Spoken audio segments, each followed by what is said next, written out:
안녕하세요 여러분. 새로운 한 주도 주님의 말씀, 진리의 말씀과 동행하는 한 주가 되기를 축복합니다. 오늘 본문은 역대하 21장입니다. 여호사밧이 세상을 떠나서 그의 조상에게로 가니 다윗 성에 있는 왕실 묘지에 장사하였다. 그의 아들 여호람이 그의 뒤를 이어 왕이 되었다. 여호사밧의 아들 여호람에게는 아우들이 있었다. 그의 아우 아사랴와 여히엘과 스가랴와 아사랴와 미가엘과 스바랴는 모두 이스라엘의 여호사밧 왕이 낳은 아들이었다. 여호람의 아버지 여호사밧은 여호람의 아우들에게는 은금과 보물과 요새화된 유다의 성읍들을 후하게 선물로 주었고 여호람은 맏아들이었으므로 왕의 자리를 내주었다. 그러나 여호람은 아버지의 뒤를 이어 왕위에 올라 세력을 굳히자 자기 아우들을 모두 죽이고 이스라엘 지도자들 얼마도 함께 칼로 쳐 죽였다. 여호람이 왕이 되었을 때에 그는 32살이었다. 그는 예루살렘에서 8해 동안 다스렸다. 그는 아합의 딸을 아내로 맞아들였기 때문에 아합 가문이 한대로 곧 이스라엘 왕들이 간 길을 갔다. 이와 같이 하여 그는 주님께서 보시기에 악한 일을 하였다. 그러나 주님께서는 다윗 왕과를 멸망시키려고 하지 않으셨다. 일찍이 주님께서 그의 종 다윗과 언약을 맺으시고 다윗과 그의 자손에게서 왕조의 등불이 영원히 꺼지지 않게 하시겠다고 약속하셨기 때문이다. 여호람이 다스리는 동안에 에돔이 유다의 반기를 들고 자기들의 왕을 따로 세웠다. 여호람은 지휘관들을 이끌고 병거대를 모두 출동시켰다가 병거대 지휘관들과 함께 에돔 군대에게 포위를 당하고 말았다. 그러나 밤에 에돔 군대의 포위망을 뚫고 빠져나왔다. 이와 같이 에돔은 유다에 반역하여 그 지배를 벗어나 오늘날까지 이르렀고 림나 성읍이 반란을 일으켜 여호람의 지배에서 벗어난 곳도 같은 무렵이었다. 그가 이런 변을 당한 것은 조상의 하나님을 저버렸기 때문이다. 그는 또 유다 여러 산에 산당을 세우고 예루살렘 주민에게 음행을 하게 하였고 유다 백성을 그릇된 길로 가게 하였다. 그래서 엘리야 예언자가 그에게 다음과 같은 글을 보냈다. 임금님의 조상 다윗의 주 하나님께서 이렇게 말씀하십니다. 네가 유다 왕 내 아버지 여호사밧이 가던 길과 내 할아버지 아사가 가던 길을 따르지 아니하고 오히려 이스라엘 왕들이 걷던 길을 따라가고 있다. 유다와 예루살렘 주민으로 음행을 하게 하기를 마치 아합 왕가가 하듯 하였다. 또 너는 내 아버지 집에서 난 자식들 곧 너보다 착한 아우들을 죽였다. 이제 나 주가 내 백성과 내 자식들과 내 아내들과 내 모든 재산에 큰 재앙을 내리겠다. 또 너는 창자의 중병이 들고 그 병이 날로 더 악화되어 마침내 창자가 빠져나올 것이다. 주님께서는 또 블레 사람과 에티오피아 인접하에 사는 아라비아 사람들의 마음을 부추겨 여호람을 치게 하였다. 그들이 유다로 쳐올라와서 왕궁의 모든 재물을 탈취하였고 여호람의 아들들과 아내들까지 잡아갔다. 막내 아들 아하시아 외에는 아무도 남겨두지 않았다. 이런 일이 있은 뒤에 주님께서 여호람에게 벌을 내리셔서 그의 창자에 불치의 병이 들게 하셨다. 그는 오랫동안 이 불치의 병으로 꼬박 2해를 앓다가 창자가 몸 밖으로 빠져나와서 심한 통증에 시달리다가 죽고 말았다. 백성은 왕들이 죽으면 을의 향을 피웠으나 여호람에게만은 향을 피우지 않았다. 여호람이 왕이 되었을 때에 그는 32살이었다. 그는 예루살렘에서 8해 동안 다스리다가 그의 죽음을 슬프게 여기는 사람도 없이 세상을 떠났다. 사람들이 그를 다윗성에 묻기는 하였으나 왕실 묘지에 장사하지는 않았다. 아멘. 다윗과 솔로몬 이후에 몇 대에 걸쳐서 이스라엘의 왕들이 세워졌고 여호사밧의 뒤를 이어 그의 큰아들인 여호람이 왕이 되었습니다. 여호람은 그 이전에 세워졌던 왕들과 비교할 때 완전히 다른 차이점을 하나 갖고 있는데요. 바로 그의 통치 동안에는 성전과 제사에 대한 언급이 아예 기록이 되어 있지 않다는 겁니다.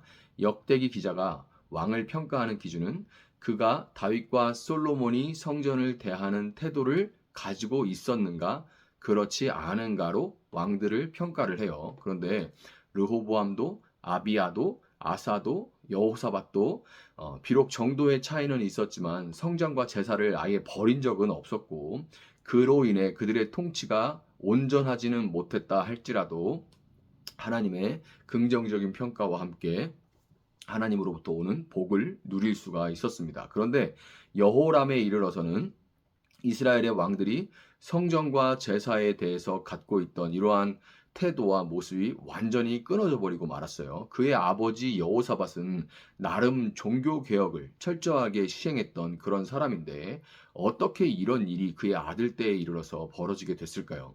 오늘 본문 6절은 이렇게 평가합니다. 그는 아합의 딸을 아내로 맞아들였기 때문에 아합 가문이 한대로 곧 이스라엘 왕들이 간 길을 갔다. 이와 같이 하여 그는 주님께서 보시기에 악한 일을 하였다. 이렇게 기록이 되어 있어요. 단순하게 보면 불신자와 결혼했기 때문에 그렇게 됐다라는 말로 보일 수가 있습니다. 그렇지만 사실 그 이면에는 여호사밧이 아합 가문과 사돈을 맺은 마음 자세와 태도가 더 큰 문제라고 할 수가 있어요. 여호사밧은 종교개혁이라는 큰 일에는 마음을 썼지만 정작 일상에서 일어나는 이런 결혼과 같은 일들에는 종교개혁에 쏟았던 것 같은 동일한 성정과 제사를 중심으로 하는 일관성 있는 태도를 유지하지 않았습니다. 종교개혁이라는 큰 어떤 프로젝트에 대해서는 막 마음을 쏟고 거기에 온 신경을 쓰는데 일상에서 일어나는 결혼 같은 결혼으로 대표되는 일상의 소소한 일들에 대해서는 신경을 쓰지 않은 거예요. 동일한 태도를 취하지 않은 겁니다. 종교와 일상이 분리된 성속의 이원화가 성스러운 것과 속된 것으로 구분을 해서 성스러운 것은 마음을 쏟지만 속되다고 내가 여긴 것들은 별로 그냥 신경 쓰지 않는 이런 이원화, 분리가 일어난 것이고 그런 모습을 가장 가까이에서 지켜봤을 여호람에게 신앙은 어디까지나 나의 유익을 위한 종교적인 수단에 그치게 된 겁니다. 교회 갈 때는 깨끗하게 차려입고 말투도 다르게 하고 표정, 태도 다 다르게 하는데 집에만 오면 야 막 이렇게 되는 그런 모습이죠. 그걸 그 자녀가 잘 보고 있잖아요. 사실은 자녀가 가장 가까이서 보고 있습니다. 그런 분리된 모습을 그리고 일상에서의 그런 태도와 선택의 순간들 이런 모든 결정의 순간들 가족 가까이에서 자녀는 보고 있습니다. 교회나 어떤 교회에서 선교 단기 선교 나간대 뭐 교회 봉사한대 교회에서 뭐 무슨 일 한대 이런 것들은 그냥 팍팍 하고 그냥 거기에 마음을 쏟고 모임하고 막 이러는데 일상은 다른 모습. 그러면 그거를 보는 사람은 그냥 신앙은 어디까지나 나의 유익을 위한 종교적인 수단에 불과하구나라고 여기게 되는 거죠. 우리는 주일에 예배당에서 예배를 드리는 것과 헌금을 하는 것, 봉사하는 것들에는 마음을 쓰지만 일상에서 하나님을 예배하는 마음으로 사는 것은 상대적으로 가볍게 여기는 경우가 정말 많습니다. 정말 많아요. 먹고 살리짐에 걸리면 거기서 넘어갈 수 있는 게 없습니다. 무엇을 먹고 입고 보는지 또한 하루에도 숱하게 만나는 선택과 이 결정의 순간에 우리가 정말 하나님을 중심으로 그분을 예배하는 마음으로 살지 못한다면 거기에는 반드시 아합 가문과 사돈을 맺는 것과 같은 세상의 정신에 의한 오염이 생길 수밖에 없습니다. 세상의 정신에 의한 오염이 생겨들 수밖에 없어요. 이 오염의 영향력은 생각보다 강력합니다. 얼마나 강력하냐면 마치 한 이불을 덮고 자는 배우자의 영향력과 같이. 그래서 결혼이라고 지금 이 여호사밧이 아합 가문과 결혼했다는 말이 나오는 거예요. 꼭 이방과 결혼했다. 이걸 넘어서서 배우자의 영향력과 같이 세상 정신의 영향력은 점차 커져서 여호람과 같이 결국 예배와 신앙 자체를 잃어버리게 되고 마는 겁니다. 조금씩 내주면 목사님 어쩔 수가 없었고 이번에 뭐 이래서 어디 가야 돼요. 이번에 뭐 잘 되면 막 그런 뭐 이번에 그래서 이번에 주일 못 와요. 뭐 그래서 주일 못 와요. 뭐 해서 못 와요. 뭐 해서 못 와요. 이번에 그래서 못 해요. 이렇게 내주고 이렇게 하면 나중에 신앙 자체를 아예 잃어버리게 돼요.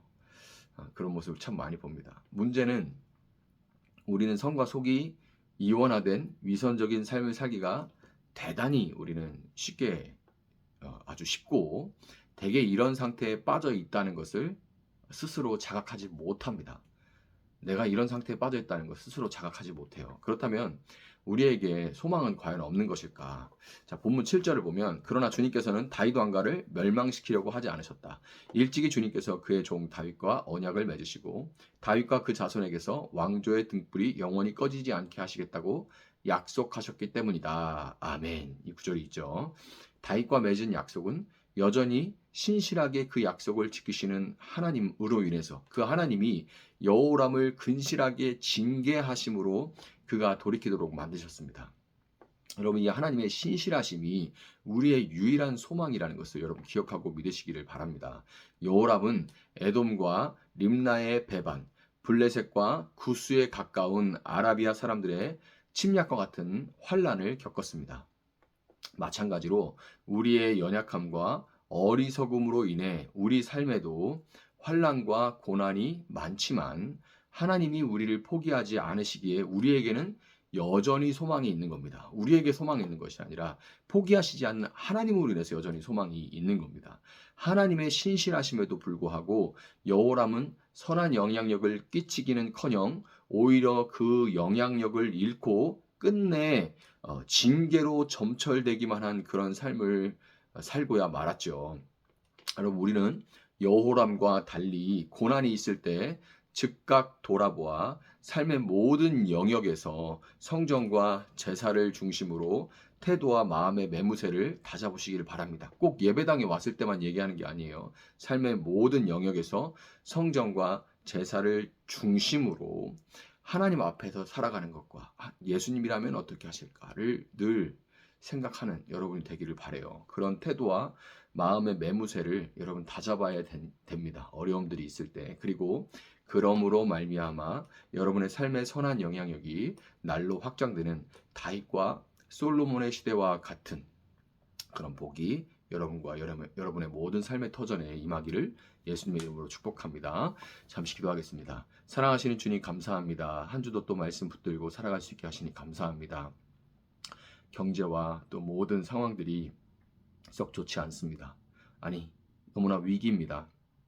위기가 아닌 때가 우리가 살아오면서 없지만 그러나 더더욱 어느 때보다도 어려운 시기, 암울한 시기입니다. 주님, 이러한 때에 우리가 우리 자신의 어떤 능력을 의지하기보다 하나님, 언제나 신실하신 하나님을 붙들고 우리 삶을 돌아보아서 하나님, 이때에 이 어둠을 뚫고 나갈 수 있는 힘과 능력을 주님으로부터 부여받을 수 있도록 주님 도와주시고, 주님으로 인해서 우리가 살아낼 수 있도록 주님 붙들어 주시고, 우리가 주님 안에서 복을 누릴 수 있도록, 어려움 가운데도 복을 누리는 백성으로 살아갈 수 있도록 주께서 함께하여 주시기를 원합니다. 삶의 모든 영역에서 그 중심이 주님을 향할 수 있도록 주님 도와주시고, 주님의 말씀을 향할 수 있게 하시고, 주님을 예배하는 마음으로 살아갈 수 있도록, 주님의 뜻을 따라가는 삶을 살아갈 수 있도록 주님 우리와 함께하여 주시옵소서. 한 주간 주님과 동행하는 삶이 되게 하시고, 말씀이 그 마음 가운데 떠오르게 하시고, 주님의 인도하심과 주님의 위로하심과 주님의 세임 주심이 성도들의 삶 가운데 가득하도록 주님 축복하여 주시옵소서. 감사하며 예수님의 이름으로 기도합니다. 아멘. 오늘 주신 말씀 붙들고 계속해서 기도합니다.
아멘.